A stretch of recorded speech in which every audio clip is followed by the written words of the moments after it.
Mostly you would think that a horseshoer would be an old country boy, born in the country, raised in the country, but that's not true in my situation. My situation is I was born in Savannah, I was raised right downtown in Savannah, so I knew nothing about the country.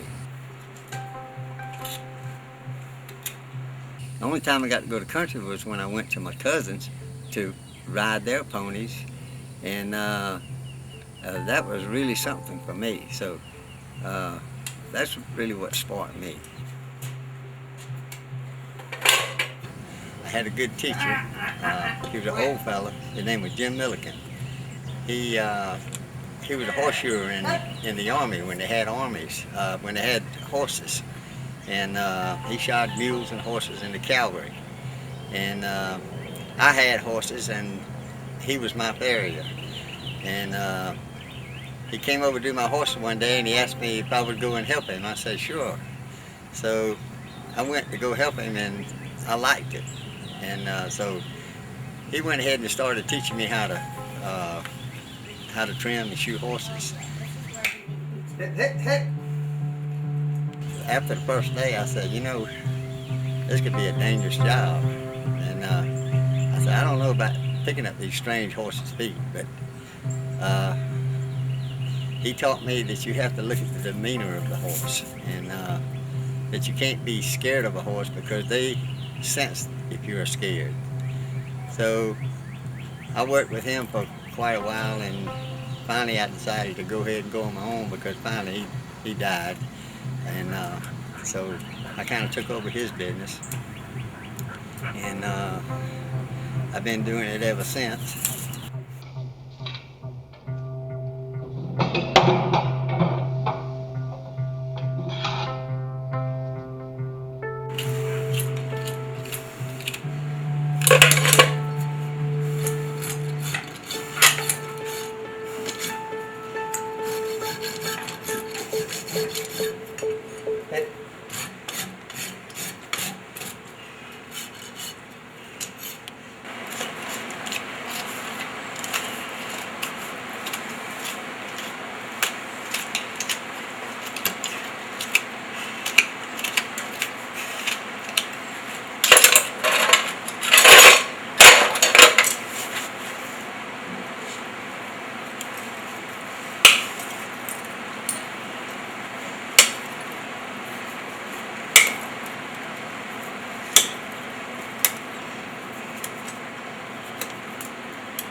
Another way that I was interested in doing this type of work was, of course now, I'm 30, I was born in 1937, I'm 72 now.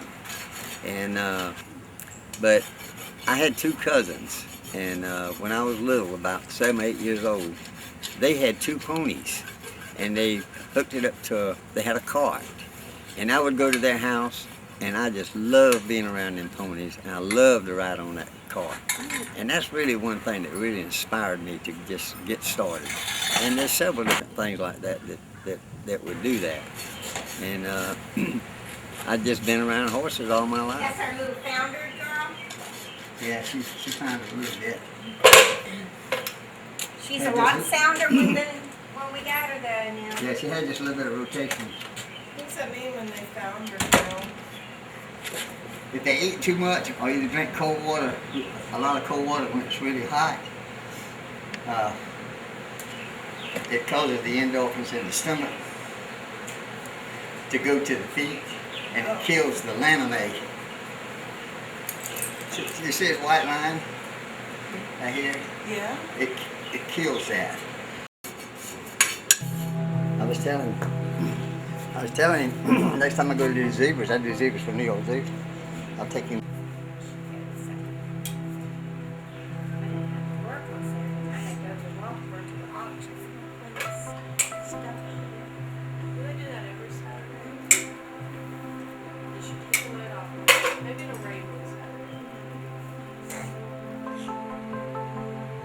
one reason that this is such hard work, and the reason the young generation really don't want to pursue this type of work is because it's too hard. And if you take a young fella and he comes and watches me, which I might make it look easier, but when he does it, it's different. But if you take a horse and you're going to shoe a horse has 4 feet. Well, not only does it have 4 feet, but you've got to pick these feet up 3 and 4 and sometimes 5 times just on one foot. On one horse, you may pick his feet up 20 or 30 times, and it's hard on your back. They're really temperamental sensitive. Yeah. In the summertime, it gets real hot, and then you've also got the body heat of the horse against you. And then on some horses, you've got horses snatching away from you and pulling you and snatching you, and they'll hurt your back, not intentionally sometimes, but they'll pull away from you, and they'll throw you down. I've been thrown down under the horses. I've had horses throw me down and step in my stomach. You think there's a pretty good probability, though, if it's drive you. If not, call me. I will.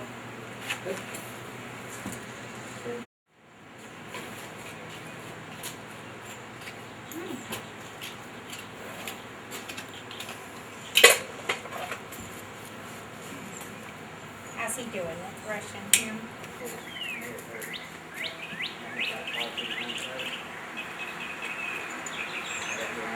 My tubes here.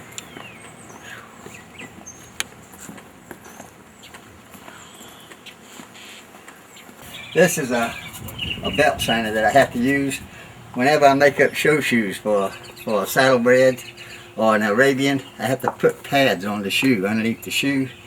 So I have to use this in order to sand the pads down in the shoes. Of course, now this is my bandsaw, and I have to use that to cut the pads out. I'll show you an example. See, this would be a pad that I would cut out for a saddlebred, and this is a show shoe. You see, so I cut the pads out and then put the show shoes on, and then I nail it to the horse's foot, and I have to put packing in here between the foot and the shoe. Of course, this is the drill that you've got to have. Sometimes on the hunter jumpers, I have to drill the heels of the shoes. I have to drill holes in here, and then I have to tap it so I can screw caulks in there, jumping caulks when they jump over the jumps. And what I do is I drill a hole here, here, here, and here, and then I tap it with 5/16 tap. And then all I have to do is just screw the caulks in. Then after the show, then they just unscrew them and put them up, and then stuff a little piece of cotton in all the holes. Of course, now this, you can't work without an anvil. And of course, I have to shape all my shoes, and the shoes has to be fit to the horse's foot instead of the foot to the shoe. So you got to fit the shoe to the foot. And this here is turning cams, and what I do with that, like if I have to turn them on the heels, I'll take and put it here and turn it like that. Of course, if I want to open it up, I can open it up here, or if I want to square a toe, I can square the toe here. But what I have to do, see, now this is my forge.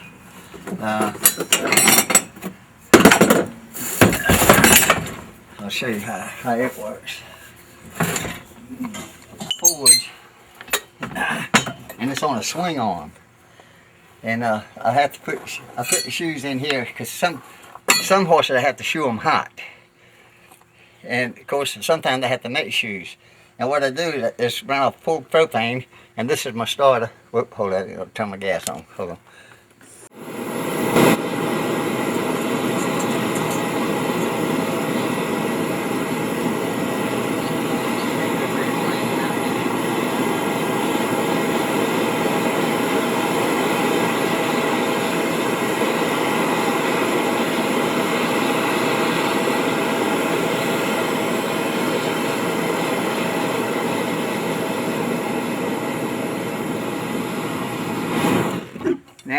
see how I got the shoe high.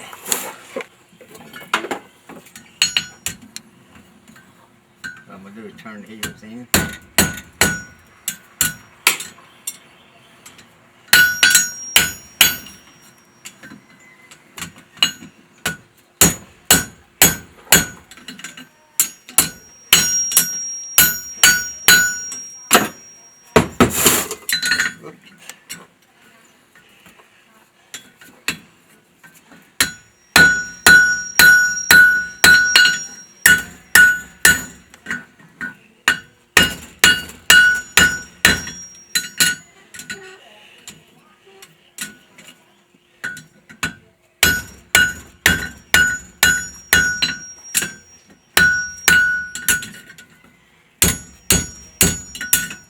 Now you see I made a front shoe into a hind shoe. That's what I done. A front foot is round. A hind shoe is pointed. You see the difference? Yes. And that's that. The number one rule, though, that I did learn that an old blacksmith told me, he said, never beat cold steel. If you're working in a forge, you get it red hot and then you beat on it. And then you can work it just like butter. But if you beat cold steel, you'll go to hell.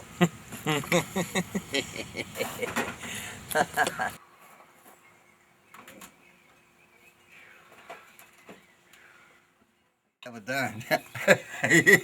Practice horse? But for people that don't understand what goes on in a horse's foot, then I take this around because sometimes they're lame. And see, this is the bone marrow here. And then what I have to do is just got a hinge on it, and I open it up, and I show them the bone. See, this bone here is the cannon bone. This is what they call the first phalanx, second phalanx, third phalanx, or most people call that the coffin bone. And these are the ligaments that pick up the feet because there's no muscles down in the horse's leg. So these are the ligaments. This is superficial flexure tendon, this is deep digital flexure tendon. And that's the navicular bone right there. And see, a lot of people don't understand that, but if you take this and show them, and it shows you that you can, from the bottom, see, there's the foot, there's the frog, but you only have a small margin that you can cut down. And if you cut down too much, then you'll make him bleed, you see? So I just use that as a learning tool. Wow. You know. And then of course you have to get the angles right, the angles of the horse. You can't have him straight up like this or way back like this. You have to line him up with the shoulder bone, which they call the scapula. You line the angle up with the scapula, and then that way he's comfortable. And he goes into his gait like he's supposed to. Yeah, it's a lot to it. It's a very interesting thing.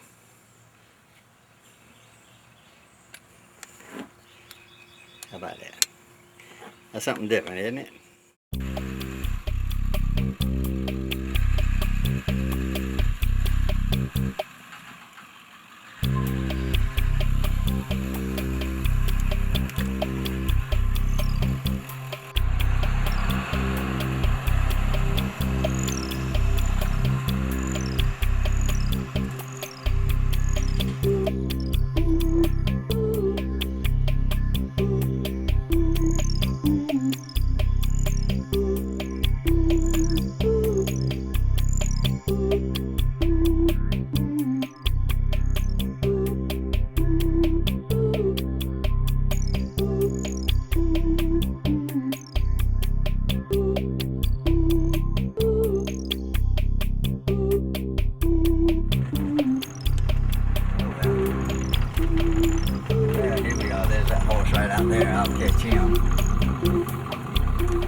He's kind of an older horse.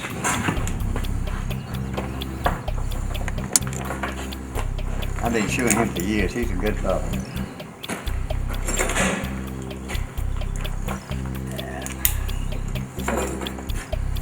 So he's done lost two of his shoes. Yeah, he says you clanking around. Yeah. Yeah, well, it was time to do them.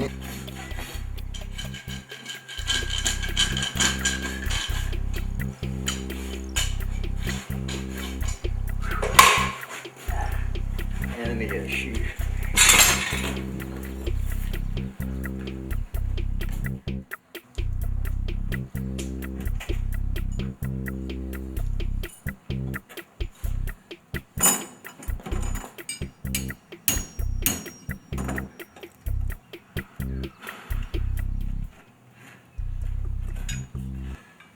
Gauge, so I have to put their feet on the same angle.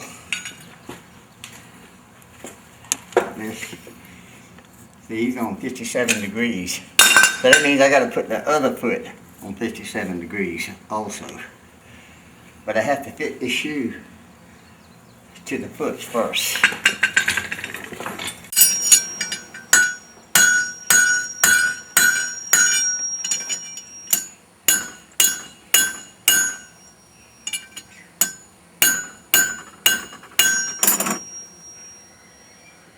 Have to get it good and flat.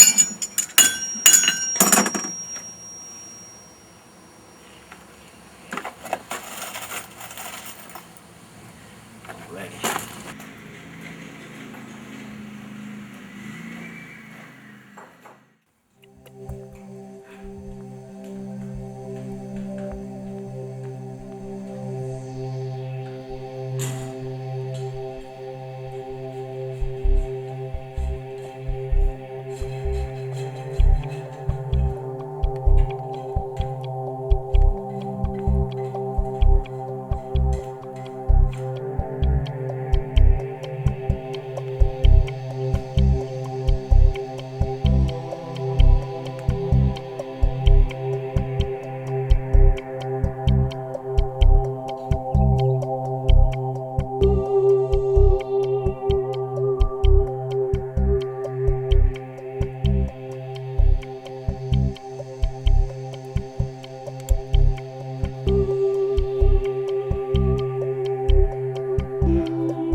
The nail has to come out about 1 inch above the shoe here. And there's a certain way you have to turn this nail so it'll come out. If you turn it the wrong way, it'll go into quick. And you have to wring them off. If you don't, you'll get cut. Then I'll have to wring it off. Now see, I'll wring it off. I pull it out and then wring it off.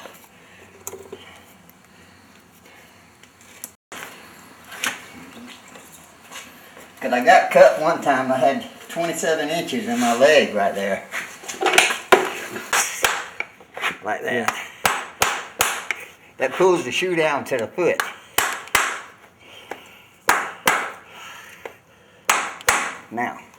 Now what I have to do is I have to clench his feet. In other words, that's just like tying his shoes.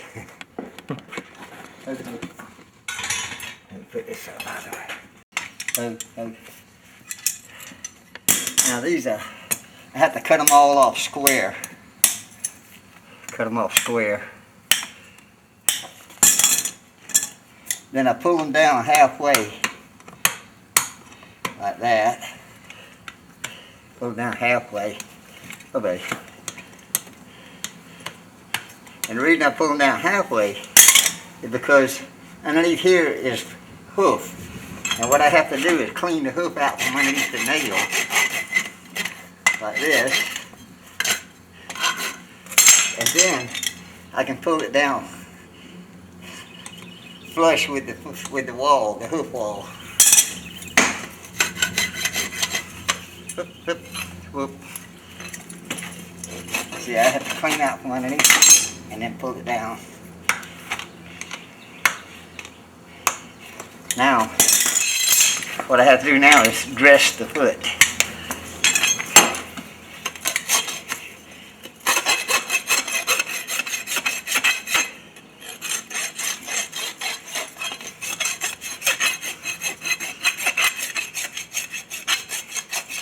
Let me get on the other side here. See, I square off the bottom of the nails too.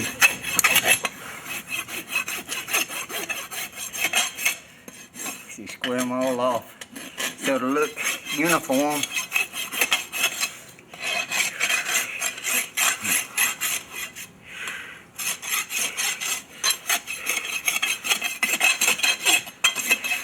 Now see, you can rub your hand across there and it won't snag.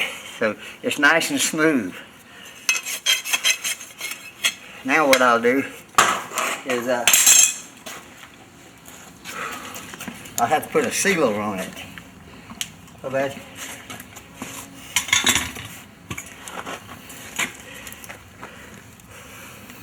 This is a sealer.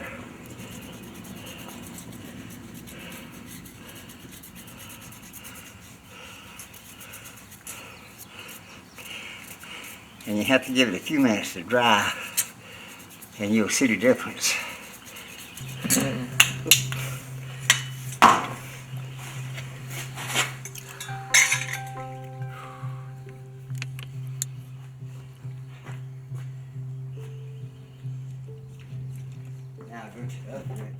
It's just a matter of the demeanor of the horse. Every horse is not alike. Every horse is different. You'll get a good horse, and then the next time you might get a bad horse. But you got to be prepared to anything that comes along with a horse. But it's picking that horse's speed up just on one horse. You may pick it up 20 times. And you can't start this type of a job when you're 35, 40, or 50 years old. You've got to start when you're young to train your back just for that. Whenever you're shoeing a horse or trimming a horse, you're not only using your tools, but these two hands has to be free. You have to use your knees. You have to train your knees to act as a third hand. Your knees is what holds the horse's foot. And you use your tools to trim his feet and to drive the nails with these hands. And your legs is what's holding that horse.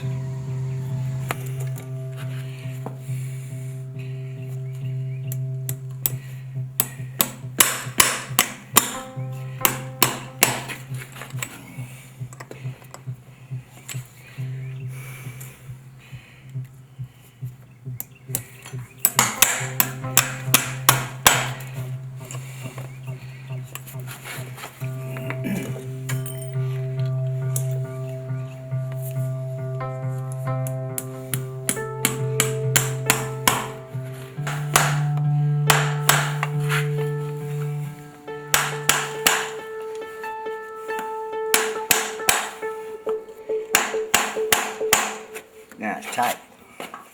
My brother-in-law and I went up to Hinesville to work on some horses, and never worked on them before. But this man had a stallion inside the stall, and he stayed in the stall all the time. And when we went in the stall, the man never cleaned the stalls, and in the manure on the ground, it was just maggots all in there, and they was crawling in my shoes and everywhere. And I told that man, I said, we got to get out of here. I said, we got to go outside of the stall. I said, I can't do this horse like this. So we went outside the stall, and I started picking his feet out, and maggots was all in there, and it just made me sick. and I was about to throw up. So my brother-in-law said, well, let me do it. So then he cleaned the maggots out. And we finally got him done anyway. And when we finished with him, we done a few more horses. And then we was coming home and not thinking about all the maggots and all that stuff. We stopped by to get us a Coca-Cola. Well, we got us a Coca-Cola and we got us a bag of peanuts. Well, we're going home just eating them peanuts, and then we happened to think about us handling those maggots, and then it just made us all sick again. I have to bend the nails back up like that. I have to bend them back up. It won't come off unless I do.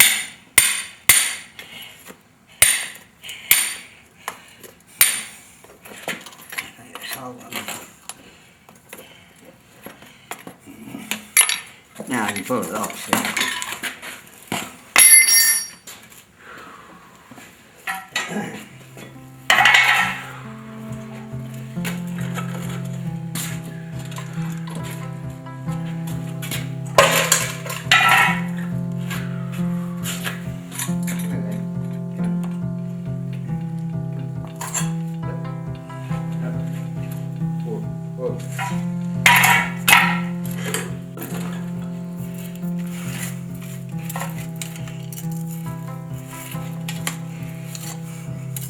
You have to grab that heel and it just kind of bend toward the toe a little bit at a time, and then it'll just pop off.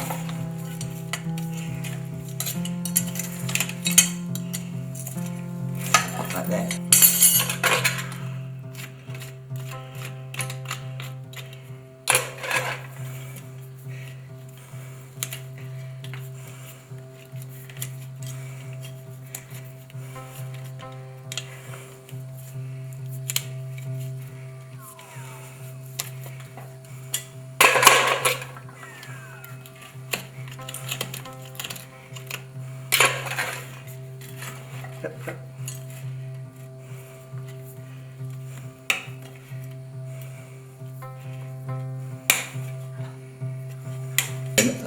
A strange horse, I look at his demeanor.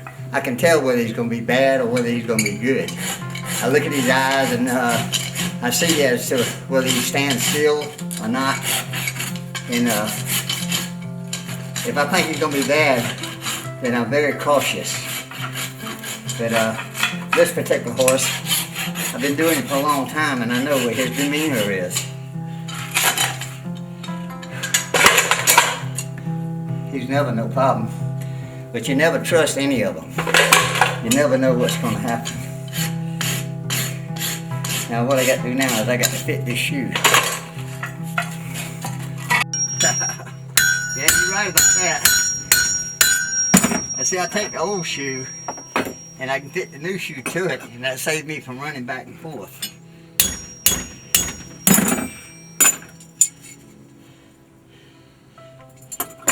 That way it saves me a lot of steps. Just because this is just like fitting to his foot.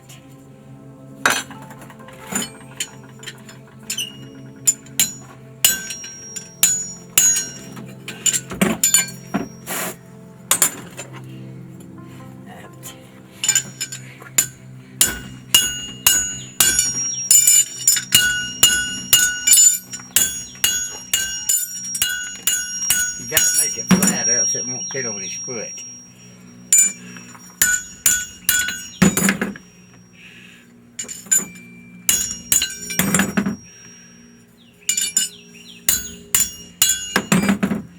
Now what I'm going to do is I'm going to go to see if this fits his foot, and then I'm going to come back and put it in the forge and get it hot.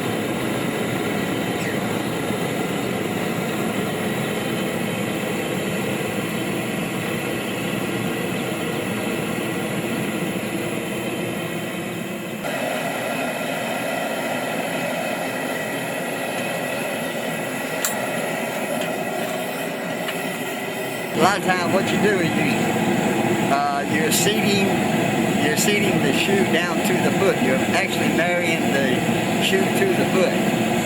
And you get a good seal. And what it does, it seals off the tubercle where it'll maintain the water in the horse's foot. Now, we'll go and put it on the horse's foot. You see that?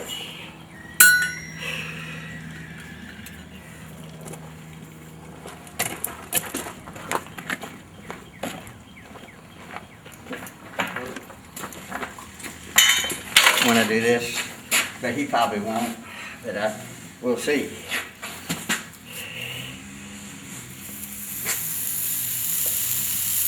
Oh buddy, oh buddy, oh buddy, oh buddy, oh buddy. You okay? Hup, hup, hup, hup, hup.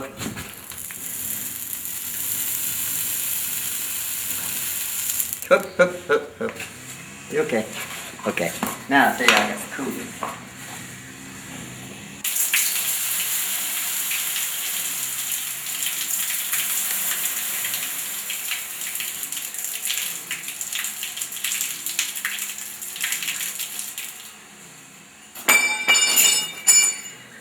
One reason you shoe it hot is to be sure that the shoe fits his foot real good, and it reveals the high spots.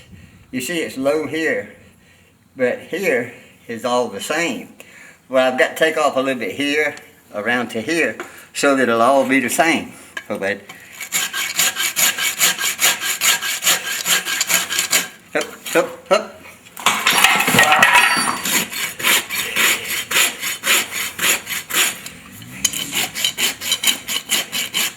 Now that shoe should fit on there perfect now, see?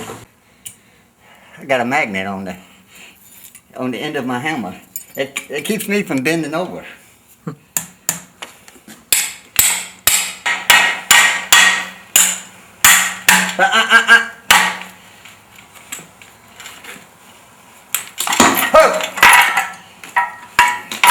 Flies is working on him a little bit. I was shoeing this lady's horse. And when I got through, she said, he's dropping his feed, he's not eating good. Would you float his teeth? I said, sure. So I opened up his mouth, and I looked up in there, and I told her, I said, it's dark in there, I can't see. I said, well, you walk around there and pick up his tail so I'll have more light. So she walks around here, and she picks up his tail before she could catch herself. So I got a good joke on her. You understand that?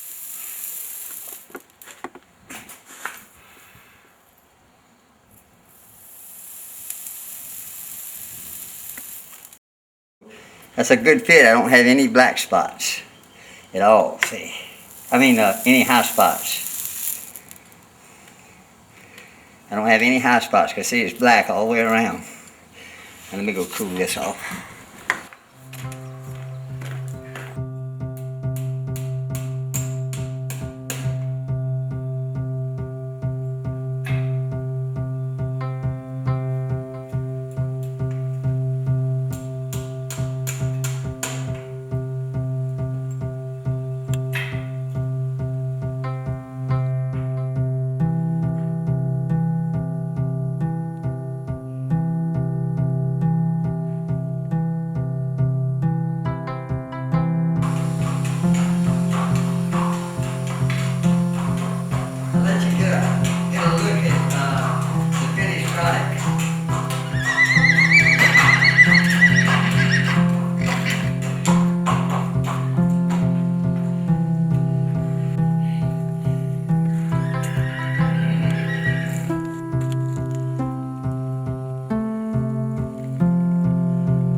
Hey. Hope you got that. Yeah, so. Pony was kicking him.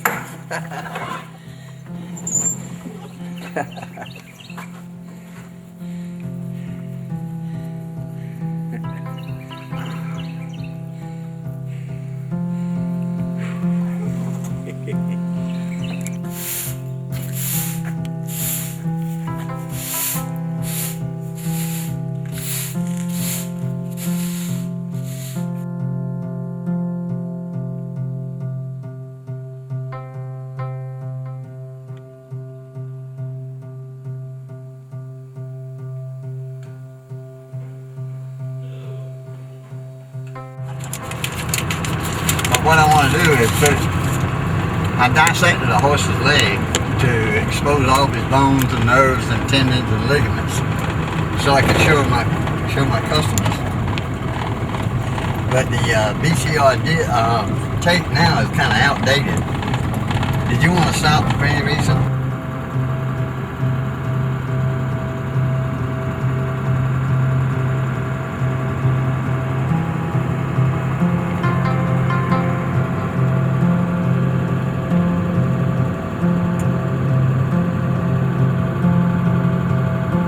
It's a nice form there.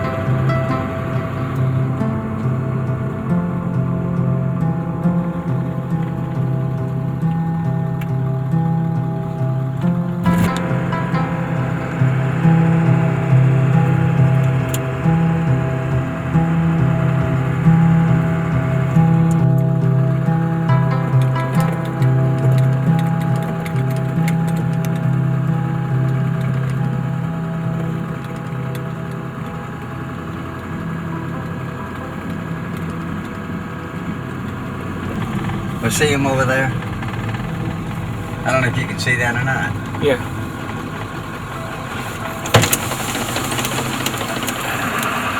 Yeah, there's a lot of horses over there.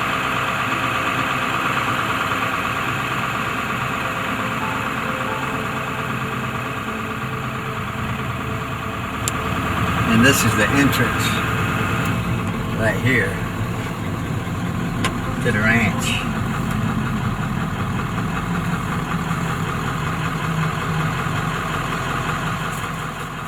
And see, there's more horses over there.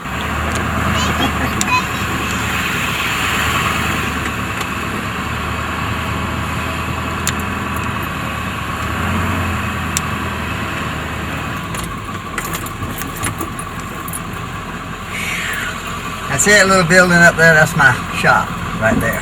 Oh. But I've got everything out of it right now because I'm redoing it. You see the horse head up there?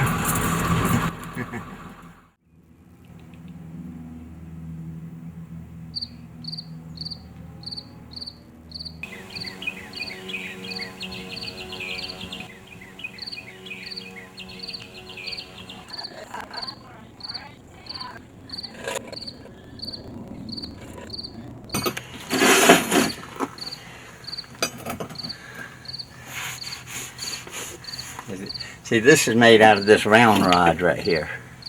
The chain. And of course, the knife is made out of the railroad spike. This is made out of the round rod also. This is made out of a horseshoe. I made out of half of a horseshoe. And this is made out of horseshoe nails, which you'll never see again because that's kind of unusual. I don't know if anybody's ever made one out of horseshoe nails. And I won't never do it again because it took me about 2 hours. you give that, put that in your pocket. And this is for you. I should have put my name on there, but I forgot about it. The difference between a farrier and a blacksmith. A farrier, he works strictly just on horses. Now, if he wants to do a little blacksmith on the side, that's fine. But his main occupation is farrier work. Now, a blacksmith, he works just on iron and steel. He does ornamental iron work, he does flowers, he does all kind of different blacksmith work. Whereas 90% of the farriers, they don't do that. All they do is they concentrate on their work, just working on horses. But if you kind of want an adventure, then a lot of blacksmiths such as myself, I mean farriers such as myself, get into the blacksmith part of it just for fun, not to make no money, but just for a hobby, just to have fun and enjoy yourself. Get out in the afternoon when you got time to do something, you light up your cold forge and just go to town and beat that steel and just have a good time.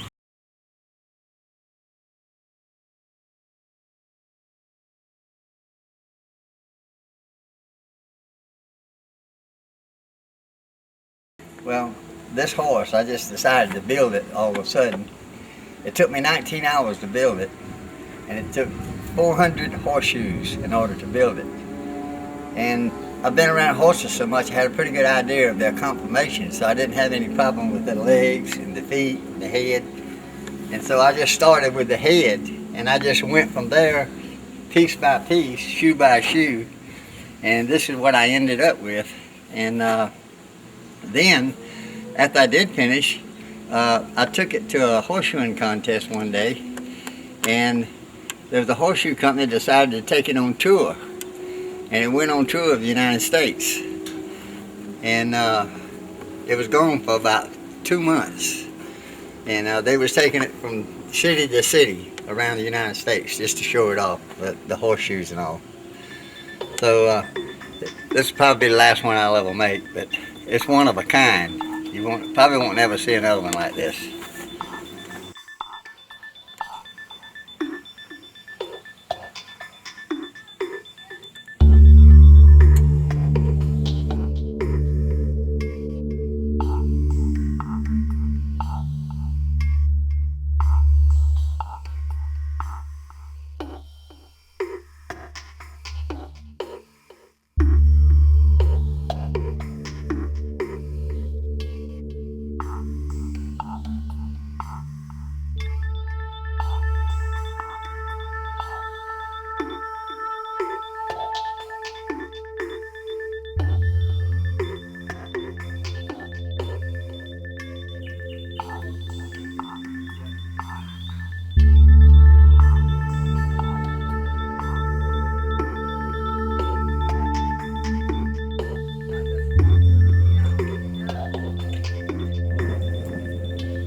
It's a very interesting type of work because you go from barn to barn, and it's a different situation everywhere you go. And what I like about it is the people that you run into. It's a different situation everywhere you go, and people are very interested, and I like to listen to people. I like to listen to older people because you can learn so much. I learned a lot at one point when I was apprentice to Mr. Milligan.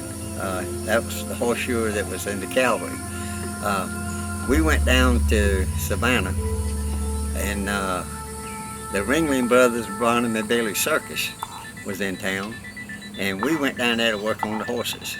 And that was a good experience for me because we had to work on all kinds of horses for the circus.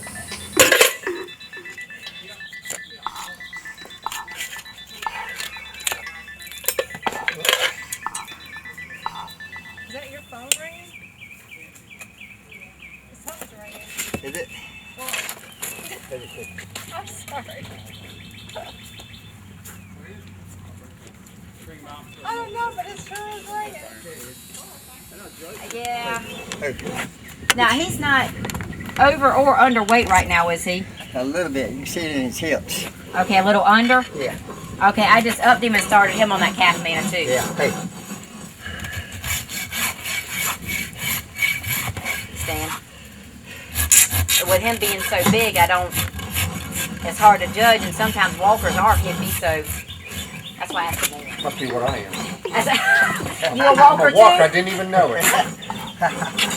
Hey, it's not necessary to have a horse. In the old days, people had to have a horse for transportation and to carry loads But now, today, it's really not absolutely necessary. Most people that has horses today, they do it for a hobby and for pleasure. They go on pleasure rides, they go to horse shows. Now, the only reason that it would be necessary to have horses is up north in Pennsylvania, up in that area. The Amish people, they have to have horses because they use horses for transportation.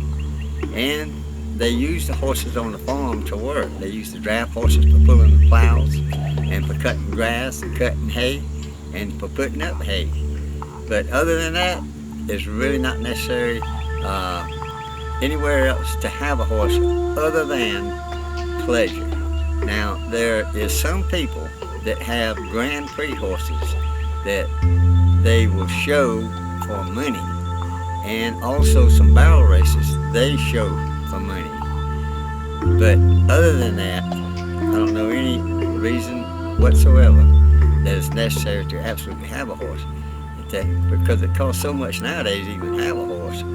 But people have horses nowadays because they love them and they enjoy them. That's the biggest thing.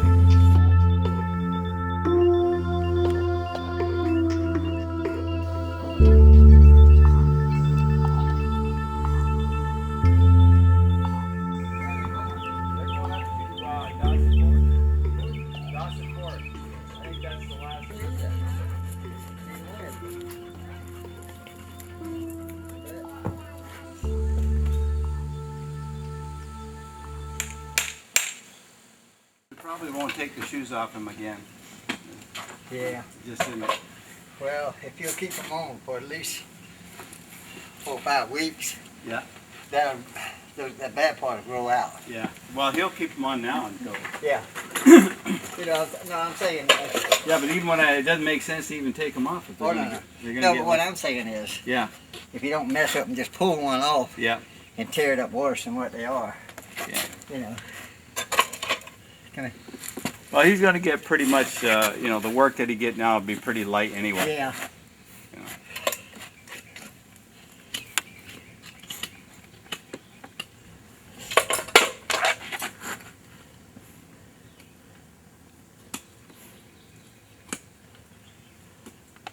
Yeah, I believe The rain makes them brittle. soft too. It makes them soft, and what happens is they start chipping away, and then when you clean the angle on the hoof, you have to take so much off that there's no white line there to nail through. So it really creates a real problem. And we just took his shoes off 4 weeks ago, so. Right. But we got all that rain really goofed him up. Yeah. When it rains, see, the foot gets saturated in water, and they get real wet and they get soft. But then when they dry out, then they get hard and brittle, Yeah. then they break off. Yeah. That's the problem. Hey. Well, let me pull this off. See, whenever all this rain we had, the foot is real brittle, and the wall, it's all right here. Cause you see this line right here? That's where I have to drive that nail in that line right there. But over here, see, you don't have no line because he broke this wall off because it's real weak. So I'm just gonna have to do the best I can to get a nail in there. See, I have to go right in there. That's what you call the white line right there. That's where that nail's got to go. That's why you have to fit the shoe to the foot so that it will line up with this white line. Then when you drive the nail, it'll go right in this white line.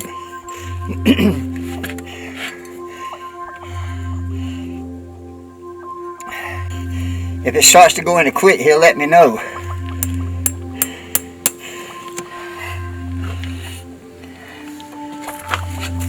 In other words, I can't drive it real hard to start with. I have to go easy.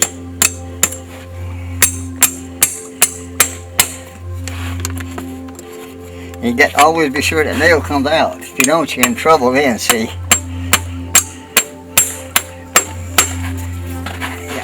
Hey. Ones that the police department uses called Big Macs. Okay, I was They're going to very say Mac expensive. looks really like a good one. That's it. But they're very expensive. Yeah, I know they are. 4 of them will cost you, 2 of them will cost you $150. Yeah. Easy boot. Yeah. Yeah. That's the reason I had to quit wearing them. It got too expensive. They got too expensive for me. Go ahead, buddy. No, I don't. Yeah, they go around the corner. Oh, yeah, yeah, And it covers the foot. And we kind of this right here. See, I can't bring that in no further. Yeah, I but don't- now I don't would want you to would step those on it. bell boots make a difference? Oh yeah, they keep you from stepping on it. Yeah. You need to get you a pair of them. What do you mean they keep them from stepping on it? Well, sometimes a horse step on it like this with his Oh. other foot Yeah, okay. and catch this shoe right here. And then we try to pick this foot up, the shoe will come off. Oh, okay. You see what I'm saying? Yeah, okay, yeah, all right, But, okay. but if you get the bell boots, you don't have to worry about that. Oh, okay. And you should have that anyway. Like when you're hauling, going up on a trip in a trailer, a horse will step all over himself sometime in a trailer. Now you get them on the front and the back, or No, just the front. just front? We'll see you in the movies. Yeah. That'd be channel 9. Yeah, right.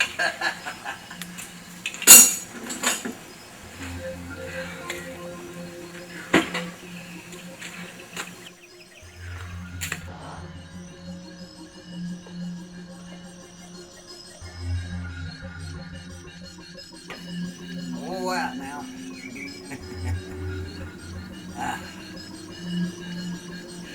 We've done quite a few horses today. 94 feet today. But it's really more than that because some of these horses I had to pick the feet up 2 and 3 times, you know, when I was putting shoes on. You know. So that's that makes me tired. I'm ready to go home. Oh, man. I'm ready to hit the road. You ready? See you later.